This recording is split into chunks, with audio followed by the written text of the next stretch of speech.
കോഴിക്കോട് കുറ്റിക്കാട്ടൂർ മാമ്പുഴയിൽ മീനുകൾ കൂട്ടത്തോടെ ചത്തുപൊന്തി. ഇന്നലെ രാവിലെയാണ് മീനുകളെ ചത്ത നിലയിൽ കണ്ടത്. പുഴയിലേക്ക് രാസമാലിന്യം ഉൾപ്പെടെ ഒഴുക്കിയതാണ് മീനുകൾ ചാവാൻ കാരണമെന്ന് മാമ്പുഴ സംരക്ഷണ സമിതി ആരോപിച്ചു.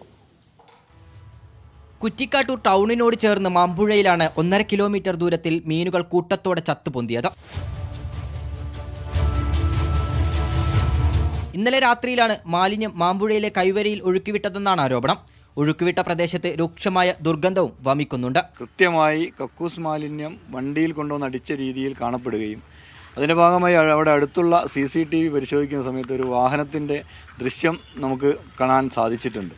അപ്പോൾ അങ്ങനെ ഈ കക്കൂസ് മാലിന്യം അതിൽ എന്തോ കെമിക്കൽ ഉപയോഗപ്പെടുത്തിക്കൊണ്ട് തള്ളിയിട്ടുള്ളതായിട്ടാണ് കാണുന്നത്. ഇത്രയും മീനുകൾ, ഏകദേശം ലക്ഷക്കണക്കിന് മീൻ കുഞ്ഞുങ്ങളാണ് ഇപ്പോൾ ഈ മാമ്പുഴയിൽ കിലോമീറ്ററുകളോളം ഈ ഒരു ചത്തു പൊന്തിയിട്ടുള്ളത്. കഴിഞ്ഞ 12 വർഷത്തിലധികമായി പെരുവേൽ പഞ്ചായത്ത് മിഷൻ തെളിമ എന്ന പേരിൽ പദ്ധതി ആവിഷ്കരിച്ച് മാമ്പുഴ സംരക്ഷിച്ചു വരികയാണ്.